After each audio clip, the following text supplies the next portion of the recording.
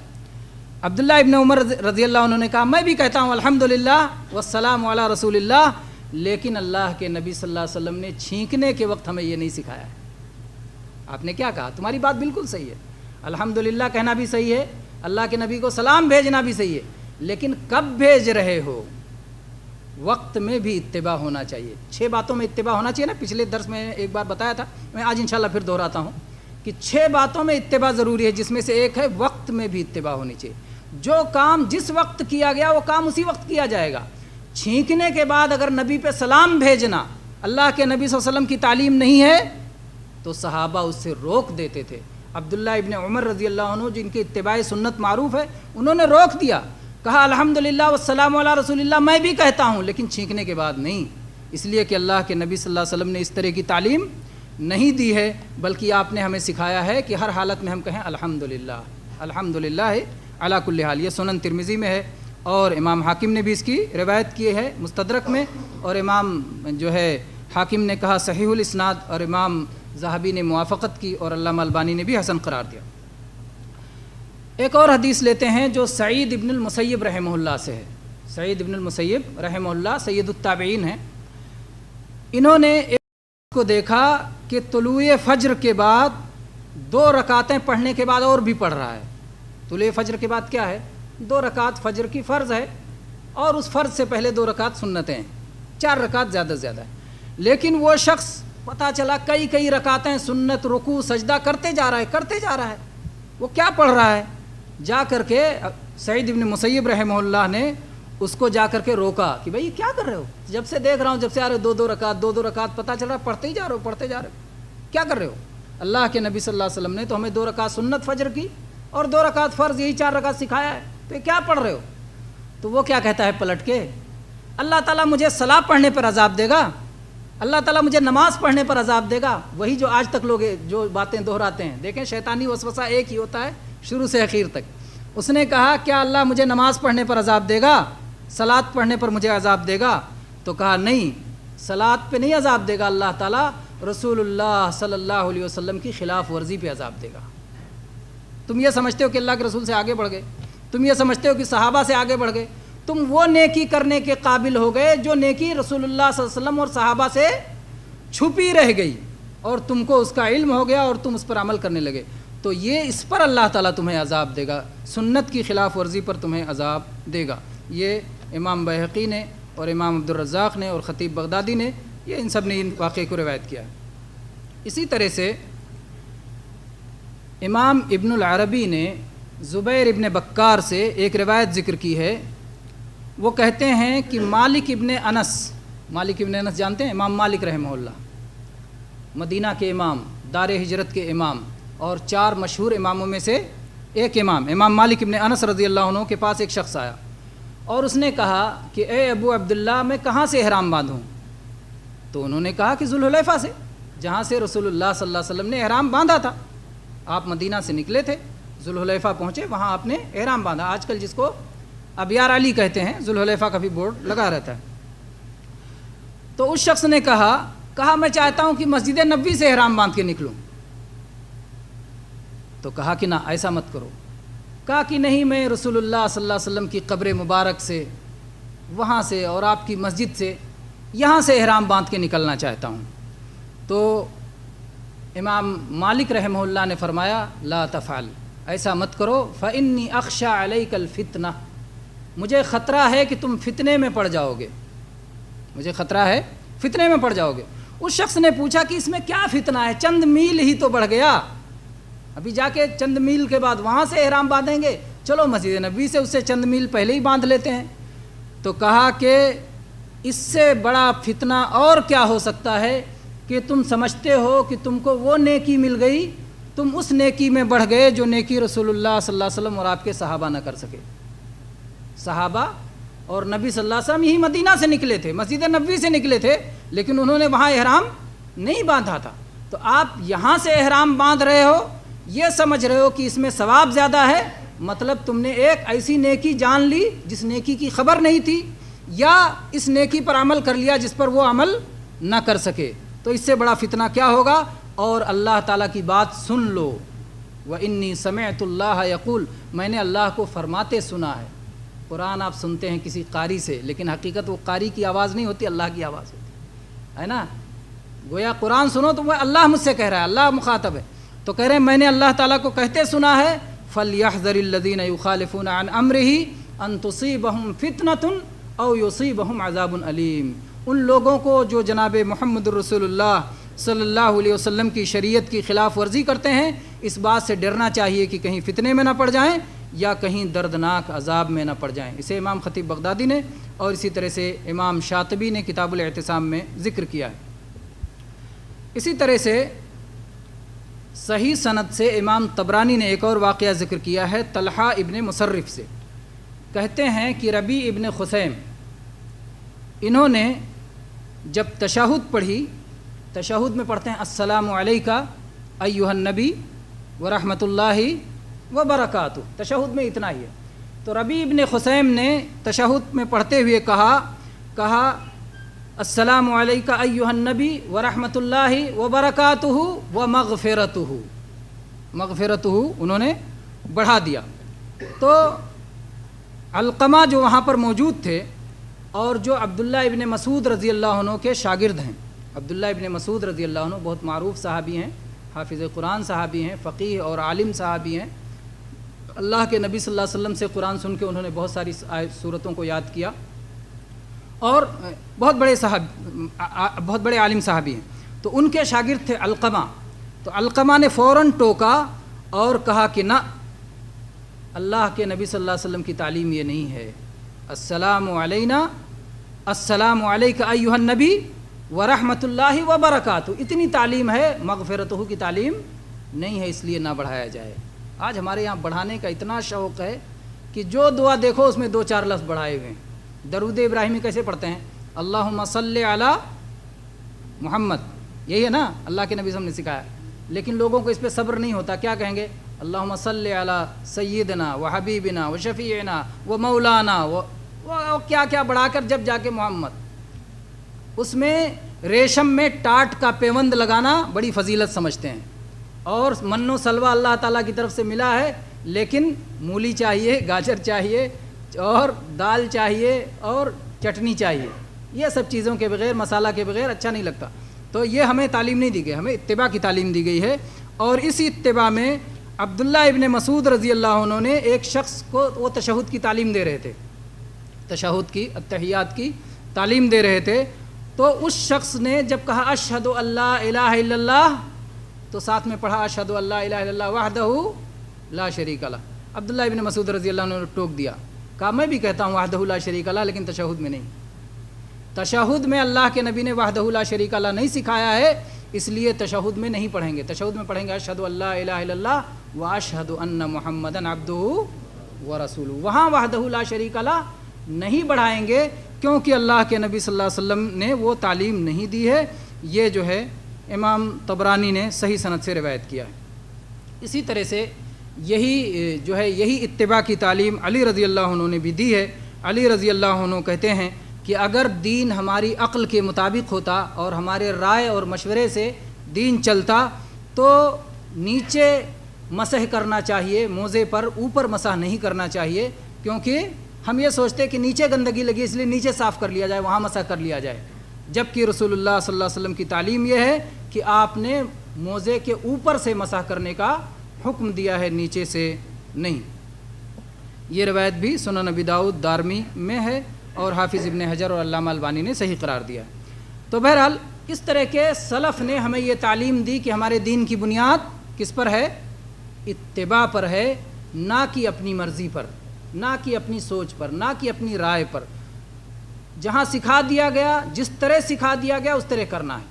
6 چیزیں میں نے کہا تھا کہ 6 چیزوں میں ہمیں رسول اللہ صلی اللہ علیہ وسلم کی پیروی کرنی چاہیے، اگر اس میں سے کہیں بھی گڑبڑ ہو گئی تو گویا اتباع میں پوری طرح سے موافقت نہیں ہو رہی ہے۔ پہلی چیز ہے کہ وہی سبب ہو عبادت کا جس سبب سے اللہ کے نبی نے کیا ہے۔ پہلی چیز اتباع میں دیکھیں گے کہ جس سبب سے اللہ کے نبی نے کوئی کام کیا اسی سبب سے ہمیں بھی وہ کام کرنا چاہیے۔ اس کی مثال دیکھیں، جیسے تہجد، اللہ کے نبی صلی اللہ علیہ وسلم روز پڑھتے تھے، تہجد روز پڑھتے تھے۔ اب آپ کوئی رات فکس کر لیں تہجد کے لیے اور کوئی وجہ اپنی طرف سے طے کر لیں تو وہ سنت نہیں رہ جائے گا بلکہ وہ بدعت ہو جائے گا۔ ایک آدمی رجب کی 27ویں رات کو تہجد پڑھے اور اس لیے پڑھے کہ وہ یہ سمجھتا ہے کہ رجب کی 27ویں رات کو نبی کریم صلی اللہ علیہ وسلم کو معراج کرایا گیا، حالانکہ یہ ثابت نہیں ہے تاریخی طور پر، نہ صحیح حدیث سے نہ صحیح تاریخ سے کہ اللہ کے نبی کو 27 رجب کو معراج کرایا گیا، یہ ثابت نہیں ہے۔ اگر کوئی شخص سمجھتا ہے کہ 27 رجب کو آپ کو معراج کرایا گیا اور اس وجہ سے تہجد پڑھتا ہے تو یہ تہجد پڑھنا اس کا سنت ہوگا کہ بدعت ہوگا، اس لیے کہ جس وجہ سے وہ کام کر رہا ہے وہ وجہ رسول اللہ صلی اللہ علیہ وسلم کی بتائی ہوئی نہیں ہے، اس کی اپنی بنائی ہوئی وجہ ہے، اپنا بنایا ہوا سبب ہے۔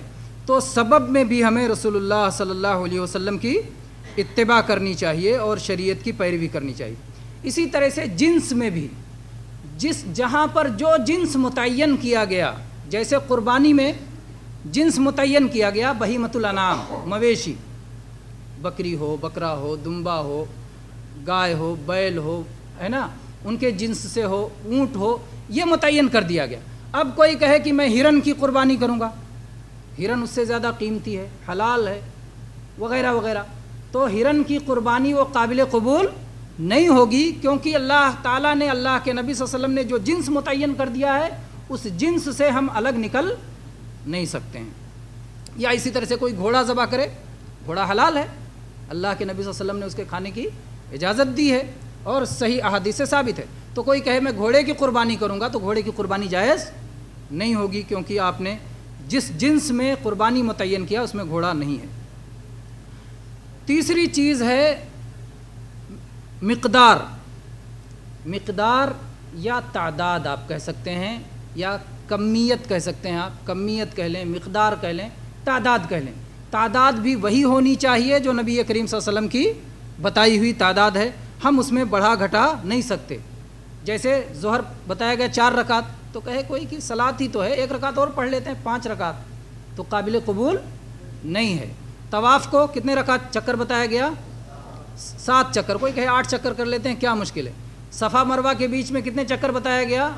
7 چکر، کوئی کہے 14 کر لیتے ہیں، کیا پریشانی ہے؟ نہ، نہیں کر سکتے۔ جو مقدار متعین کر دی گئی، جو تعداد بتا دی گئی، اس تعداد سے ہم اپنی طرف سے اضافہ نہیں کر سکتے اور کمی بھی نہیں کر سکتے ہیں، کیونکہ ہمارا دین مکمل ہے، اور جہاں مکمل ہوتا ہے اس میں گھٹنے بڑھنے کی اجازت نہیں ہوتی۔ اللہ تعالیٰ نے اعلان فرمایا الیوم اکملت لکم دینکم۔ امام مالک رحمہ اللہ فرماتے ہیں جو شخص یہ سمجھتا ہے کہ دین میں کسی بدعت کی ضرورت ہے تو گویا وہ کہہ رہا ہے کہ اللہ نے دین مکمل نہیں کیا، یا اللہ نے تو مکمل کیا لیکن رسول اللہ صلی اللہ علیہ وسلم نے پہنچایا نہیں، نعوذ باللہ۔ تو یہ دونوں پر تہمت ہے، اللہ اور رسول پر بدعت ایجاد کرنا اور اس پر چلنا، اللہ رسول دونوں کی بے ادبی ہے، دونوں کی گستاخی ہے، اور دونوں کے ساتھ جو ہے غلط رویہ اپنانا ہے۔ چوتھی چیز، 3 چیزیں ہو گئی، سبب میں موافقت ہونا چاہیے، جنس میں موافقت ہونا چاہیے، مقدار میں موافقت ہونی چاہیے، اور کیفیت میں بھی موافقت ہونی چاہیے۔ جس انداز میں، جس طریقے کی تعلیم دی گئی، وضو کیسے بتایا گیا کہ پہلے کلی کرو، پھر ناک میں پانی ڈالو، پھر چہرہ دھو، اور کوئی آدمی پہلے پورا چہرہ دھو لے پھر کلی کرے تو کیا کہیں گے؟ آپ نے الٹا کیا۔ یہ کیفیت اللہ کے نبی صلی اللہ علیہ وسلم کی تعلیم نہیں ہے۔ اللہ کے نبی صلی اللہ علیہ وسلم نے پیر سب سے آخر میں دھویا ہے، کوئی پیر دھونے سے شروعات کرے وضو کی تو کیا کہیں گے؟ تم نے رسول اللہ صلی اللہ علیہ وسلم کی کیفیت کی مخالفت، اس لیے یہ قابل قبول نہیں ہوگا، اتباع سنت سے انسان ہٹ گیا۔ اسی طرح سے 4 چیزیں ہو گئیں۔ 5ویں چیز جس میں اتباع ہونی چاہیے وہ ہے وقت۔ جس عبادت کا جو وقت متعین کیا گیا اسی وقت وہ عبادت کر سکتے ہیں۔ ہم چاند دیکھتے ہیں عید الفطر میں، رمضان ختم، چاند دیکھے اور صبح میں عید پڑھ لیے۔ بقرعید میں چاند دیکھے، صبح میں بقرعید نہیں پڑھتے، کتنے دن کے بعد پڑھتے ہیں؟ 10ویں دن پڑھتے ہیں۔ اب کوئی کہے کیا 10 دن انتظار کریں گے، چاند دیکھ لیا نا، صبح میں پڑھ لو بقرعید، صبح میں قربانی کر لو، تو یہ قربانی قابل قبول ہوگی؟ نہیں قابل قبول ہوگی، اس لیے کہ جناب محمد رسول اللہ صلی اللہ علیہ وسلم نے جو وقت متعین کیا ہے اس وقت سے ہم ہٹ نہیں سکتے کہ اپنی طرف سے وقت بنا لیں، تو وقت میں بھی اتباع ضروری ہے۔ ایسے ہی بہت ساری مثالیں دی جا سکتی ہیں۔ بقرعید ذوالحجہ میں قربانی کرنا ہے، کوئی کہے کہ چلو نہیں رجب میں قربانی کر لیتے ہیں، نہیں چلے گا۔ رمضان میں قربانی کر لیتے ہیں، نہیں چلے گا۔ حج کے لیے حج کے مہینے متعین ہیں، آدمی کوئی دوسرے مہینے میں حج کرنا شروع کر دے، نہیں چلے گا۔ تو وقت میں کوئی بھی وقت جو تعین ہے اسی پر چلنا ہے۔ اسی طرح سے وقت کے بعد جو ہے چھٹی چیز ہے جگہ، جس عبادت کے لیے جو جگہ متعین کی گئی ہے اسی جگہ میں وہ عبادت قابل قبول ہوگی۔ حج کے لیے کون سی جگہ متعین کی گئی؟ مکہ اور عرفات۔ عرفات کا میدان میں جا کے وقوف کرنا ہے تو حج ہوگا۔ کوئی کہے کہ نہیں ہم جا کے راجستھان کے کسی صحرا میں کھڑے ہو جائیں گے، ہے نا، تو چلے گا۔ مدینہ کے کسی صحرا میں کھڑے ہو جائیں گے، چلے گا۔ بغداد کے کسی شہر میں جا کے کھڑے ہو جائیں گے تو حج ہو جائے گا؟ قطعاً نہیں ہوگا، یہ رسول اللہ صلی اللہ علیہ وسلم کی مخالفت ہوگی۔ رسول اللہ صلی اللہ علیہ وسلم نے متعین کر دیا کہ حج مکہ میں ہونا ہے تو مکہ میں حج ہوگا۔ اللہ تعالیٰ نے متعین کر دیا کہ اعتکاف مسجد میں ہونا ہے تو اعتکاف غیر مسجد میں نہیں کر سکتا کوئی بھی، نہ مرد کر سکتا ہے نہ عورتیں کر سکتی ہیں۔ اللہ تعالیٰ نے فرمایا وَلَا تُبَاشِرُوهُنَّ وَأَنْتُمْ عَاكِفُونَ فِي الْمَسَاجِدِ، عورتوں کے قریب نہ جاؤ جب تم مسجدوں میں اعتکاف میں بیٹھے ہو۔ تو اعتکاف کے لیے مسجد متعین ہے۔ کوئی کہنے گھر میں عورت جہاں نماز پڑھتی ہے وہی اس کی مسجد ہے، وہیں اعتکاف کر لے تو قابل قبول نہیں ہے، اس لیے کہ جناب محمد الرسول اللہ صلی اللہ علیہ وسلم کی ازواج مطہرات نے، آپ کی پاک باز بیویوں نے مسجد نبوی کے اندر جا کے اعتکاف کیا ہے۔ اور آپ وہ مشہور حدیث جانتے ہیں کہ ایک بار نبی کریم صلی اللہ علیہ وسلم نے دیکھا کہ مسجد نبوی میں خیمہ لگا ہوا ہے، پھر دوسرا خیمہ، پھر تیسرا خیمہ، پھر چوتھا خیمہ۔ آپ نے پوچھا یہ کس کا خیمہ ہے؟ کہا کہ یہ عائشہ رضی اللہ عنہ کا۔ کہا یہ دوسرا خیمہ کس کا ہے؟ کہا یہ حفصہ کا ہے۔ کہا تیسرا کس کا ہے؟ زینب کا ہے۔ چوتھا کس کا ہے؟ میمونہ کا ہے۔ پانچواں کس کا ہے؟ سودا کا ہے۔ آپ نے پوچھا کیا ان کا نیکی کا ارادہ ہے؟ یہ کہاں خیمہ آپ نے دیکھا تھا اللہ کے نبی صلی اللہ علیہ وسلم؟ مسجد نبوی میں۔ سب مسجد نبوی میں اعتکاف کرنا چاہتی تھی، سب نے اپنا اپنا خیمہ لگا لیا تھا۔ اللہ کے نبی صلی اللہ علیہ وسلم نے فرمایا آل بر یریدنا، کیا ان کا نیکی کا ارادہ ہے؟ نہیں، سب ایک دوسرے سے مقابلہ کر رہی ہیں، وہ اعتکاف کر رہی ہے تو میں کیوں نہیں کروں، ہے نا؟ تو آپ نے سب کے خیمے اجڑوا دیے، کہا کرو، میں بھی نہیں اعتکاف کروں گا۔ اللہ کے نبی صلی اللہ علیہ وسلم اپنا بھی اعتکاف چھوڑ دیا، سب کا خیمہ اتروا دیا، اور اس کے بعد آپ نے اپنا اعتکاف قضا کیا، شوال میں 10 دن رکھا۔ اللہ کے نبی صلی اللہ علیہ وسلم کوئی نیکی جب شروع کرتے تھے تو چھوڑتے نہیں تھے، چاہے نفلی ہی ہو۔ تو آپ نے 10 دن شوال میں اعتکاف کیا، لیکن سب کے خیمے اجڑوا دیے۔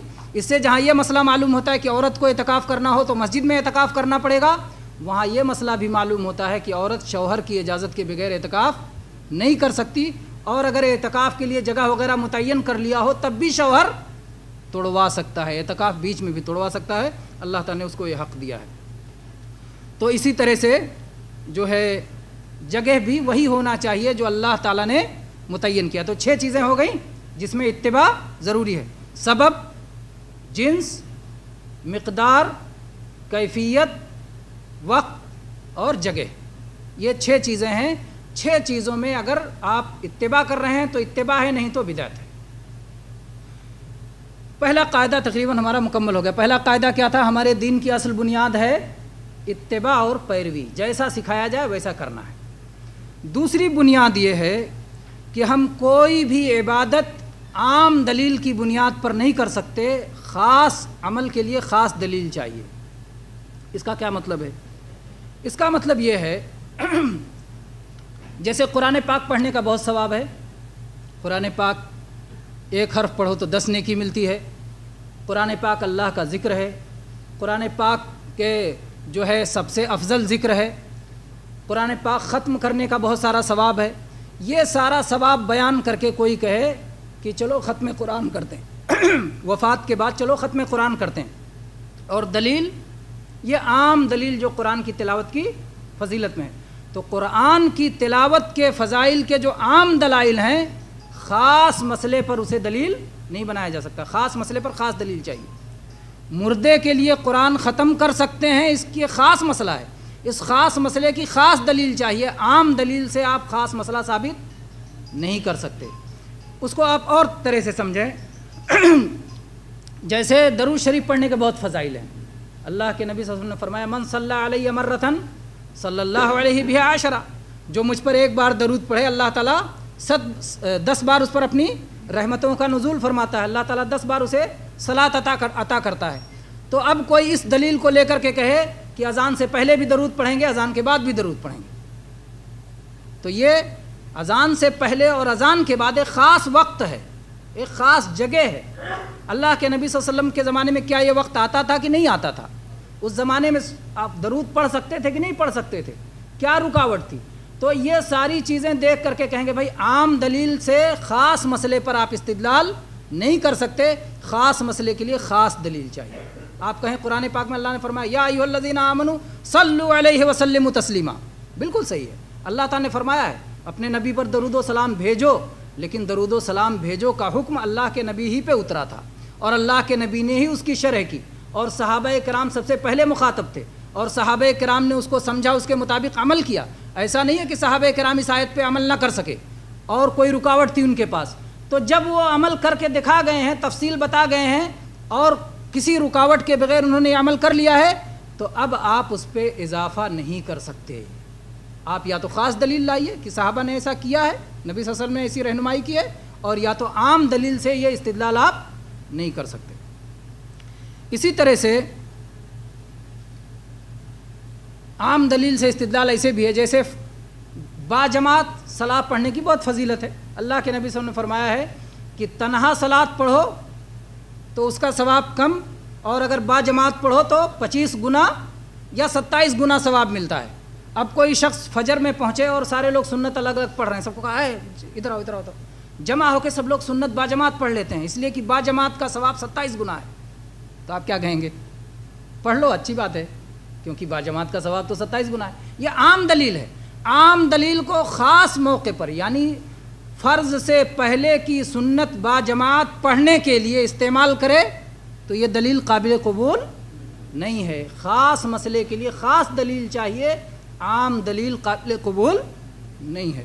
تو اکثر اہل بدعت یہی کرتے ہیں، ایک عام دلیل لیں گے اٹھا کر کے اور خاص دلیل پہ اسے فٹ کر دیں گے. خاص مسئلے کے لیے خاص دلیل ہونا چاہیے، عام مسئلے کے لیے عام دلیل چلے گی. اسی طرح سے اور بھی بہت ساری جو ہے مثالیں دی جا سکتی ہیں. تو دوسرا قاعدہ ہم ختم کر کے تیسرے قاعدے کی طرف آتے ہیں. تیسرا قاعدہ، 2 قاعدہ ہو گیا. پہلا قاعدہ کیا تھا؟ ہمارے دین کی اصل اتباع پر ہے. دوسرا قاعدہ یہ ہے کہ خاص مسئلے کے لیے خاص دلیل ہونا چاہیے، عام دلیل قابل قبول نہیں ہے. تیسرا قاعدہ یہ ہے کہ نبی کریم صلی اللہ علیہ وسلم کی سنت 2 طرح کی ہوتی ہے. ایک کو کہتے ہیں سنت فعلی اور ایک کو کہتے ہیں سنت ترکی. سنت فعلی جو آپ نے کیا اس کا کرنا سنت، اور جو آپ نے چھوڑ دیا اس کا چھوڑ دینا سنت. اگر کسی مسئلے میں ثابت ہو جائے کہ اللہ کے نبی نے ایسا نہیں کیا ہے تو وہ نہیں کیا جا سکتا ہے. اگر کسی مسئلے میں یہ ثابت ہو جائے کہ آپ نے ایسا کیا ہے تو ویسے ہی کیا جائے گا. تو کرنے میں کرنا سنت اور چھوڑنے میں چھوڑنا سنت. اس سلسلے میں بہت ساری مثالیں دی جا سکتی ہیں. جیسے ابھی تھوڑی دیر پہلے بات آئی تھی اذان کی کہ جمعہ کے لیے اللہ کے نبی صلی اللہ علیہ وسلم نے اذان دلوائی، تو وہاں اذان دینا سنت. عید الفطر کے لیے اذان دینا چھوڑ دیا، تو عید الفطر میں اذان نہ دینا سنت. عید الاضحیٰ میں اذان نہ دینا سنت. صلاۃ الاستسقاء میں اذان نہ دینا سنت. صلاۃ الکسوف میں اذان نہ دینا سنت. صلاۃ الجنازہ میں اذان دینا سنت، نہ دینا جنازہ میں نہ دینا سنت. اس لیے کہ اللہ کے نبی صلی اللہ علیہ وسلم کے زمانے میں یہ صلاۃ ہوتی تھی اور اللہ کے نبی نے اس میں اذان نہیں دلوائی. صلاۃ التراویح میں اذان نہ دینا سنت، اس لیے کہ اللہ کے نبی صلی اللہ علیہ وسلم کے زمانے میں صلاۃ ہوتی تھی اور اللہ کے نبی صلی اللہ علیہ وسلم نے اس میں اذان نہیں دلوائی. تو یہ ہے سنت فعلی اور سنت ترکی. اسی طرح سے میت کے دفن کے لیے خصوصی اذان، کہ میت دفن کیا جا رہا ہے اب چلو اذان دے دو. اور دلیل کیا ہے؟ اللہ تعالیٰ نے فرمایا یا ایھا الذین آمنوا اذکروا اللہ ذکرا کثیرا، اے ایمان والو خوب اللہ کا ذکر کرو. تو یہ عام دلیل ہے. اور دفن کے وقت اذان دینا خاص مسئلہ ہے. خاص مسئلے پر عام دلیل لا کر کے استدلال نہیں کیا جا سکتا. اس خاص مسئلے کے لیے خاص دلیل چاہیے، اور اللہ کے نبی صلی اللہ علیہ وسلم کے زمانے میں مردے دفن کیے جاتے تھے اور اس موقع پر اذان نہیں دی جاتی تھی، اس لیے آج اذان دینا بدعت قرار پائے گا، ذکر میں نہیں شامل ہوگا، بلکہ رسول اللہ صلی اللہ علیہ وسلم کی مخالفت پر ایسا شخص عذاب کا مستحق ہوگا۔ اسی طرح سے اور بھی بہت ساری جو ہے صحابہ کرام، اسی لیے باقاعدہ حذیفہ رضی اللہ عنہ بہت مشہور صحابی ہیں، باقاعدہ اپنے جو ہے طلباء کو یہ سکھاتے تھے، کل عبادت لم یتعبدها اصحاب رسول اللہ صلی اللہ علیہ وسلم فلا تعبدوها، کوئی بھی عبادت جو رسول اللہ صلی اللہ علیہ وسلم کے صحابہ نے نہیں کیا ہے وہ عبادت مت کیا کرو، اس لیے کہ وہ عبادت کیا ہو جائے گی؟ بدعت ہو جائے گی، اور بدعت کرو گے تو شیطان کو بہت پسند آئے گا۔ شیطان زنا پہ اتنا خوش نہیں ہوتا، چوری میں مبتلا کر کے اتنا خوش نہیں ہوتا، قتل میں مبتلا کر کے اتنا خوش نہیں ہوتا جتنا خوش ہوتا ہے بدعت میں مبتلا کر کے۔ کیوں؟ اس لیے کہ جو چوری کرتا ہے ثواب سمجھ کے کرتا ہے کہ گناہ سمجھ کے، زنا کرتا ہے ثواب سمجھ کے کرتا ہے کہ گناہ سمجھ کے؟ گناہ سمجھ کے۔ اس کے دل میں خلش ہوتی ہے، چبھن ہوتی ہے، وہ تڑپتا رہتا ہے، اڑتا رہتا ہے، اور کسی نہ کبھی توبہ کر لیتا ہے۔ لیکن جو بدعت کرتا ہے وہ نیکی سمجھ کے کرتا ہے، ثواب سمجھ کے کرتا ہے، اس لیے اس سے توبہ کی توفیق نہیں ملتی ہے، تو اس لیے شیطان بدعت میں مبتلا کر کے بہت زیادہ خوش ہوتا ہے۔ اس لیے ہم کو سنت میں عمل کے معاملے میں بھی اور ترک کے معاملے میں بھی، ہر معاملے میں سنت، اس کی ایک مثال لے لیتے ہیں، جیسے شب معراج۔ شب معراج اللہ کے نبی صلی اللہ علیہ وسلم کے زمانے میں رات آتی تھی کہ نہیں آتی تھی؟ یقیناً آتی تھی۔ معراج کب ہوا؟ معراج ہوا ہجرت سے پہلے، نبی کریم صلی اللہ علیہ وسلم جب مکہ میں تھے تبھی آپ کو معراج کرایا گیا۔ قرآن پاک میں اللہ نے ذکر کیا، سبحان الذی اسریٰ بعبدہ لیلا من المسجد الحرام الی المسجد الاقصی، اور اس کے بعد آپ آئے مدینہ منورہ۔ مدینہ منورہ میں 10 سال تک تھے، 10 سال یہ رات آتی رہی جاتی رہی۔ اللہ کے نبی کریم صلی اللہ علیہ وسلم نے اس رات کو جاگنا چھوڑ دیا، اللہ کے نبی صلی اللہ علیہ وسلم نے اس رات کو لگانا چھوڑ دیا، اللہ کے نبی صلی اللہ علیہ وسلم نے اس رات کو شب بیداری کرنا چھوڑ دیا، اللہ کے نبی صلی اللہ علیہ وسلم نے اس رات کو کوئی پروگرام کرنا چھوڑ دیا۔ تو ہمیں بھی کیا کرنا چاہیے؟ اس رات کو سب کچھ چھوڑ دینا چاہیے۔ یہی نبی صلی اللہ علیہ وسلم کی سنت ہے۔ جو لوگ اس رات کو جشن مناتے ہیں، جو اس رات معراج کا ذکر کرتے ہیں، جو اس رات میں واعظ کرتے ہیں، جو اس رات میں شب بیداری کرتے ہیں، سب کے سب رسول اللہ صلی اللہ علیہ وسلم کی ترکی سنت کی مخالفت کرتے ہیں۔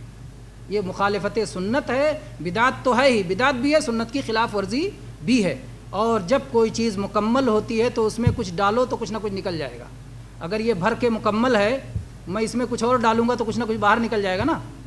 تو ایسے ہی بدعت زائد ہے، جب بدعت آپ لائیں گے تو کچھ نہ کچھ سنت چلی جائے گی۔ بدعت آتی ہے، سنت جاتی ہے۔ بدعت آئی، صلاح پڑھنے کے بعد امام صاحب کا دعا مانگنا، سلام پھیرے امام صاحب نے دعا مانگنا شروع کر دیا، آئی بدعت، سنت سب چھوٹ گئی، جتنے اذکار تھے سب بھول گئے۔ کیا ذکر کرنا چاہیے، کیا تسبیح پڑھنا چاہیے، کیا آیت الکرسی پڑھنا چاہیے، کیا اخلاص اور معوذتین پڑھنا چاہیے، سارے اذکار چھوٹ گئے کیونکہ ایک بدعت نے قبضہ کر لیا۔ تو جب بدعت آتی ہے تو سنت چلی جاتی ہے، اس لیے ہمیں سنتوں کو سیکھنا چاہیے، اس پر عمل کرنا چاہیے، اسے پھیلانا چاہیے تاکہ بدعتیں مٹ جائیں۔ ھذا واللہ اعلم وصلی اللہ علی نبینا وسلم۔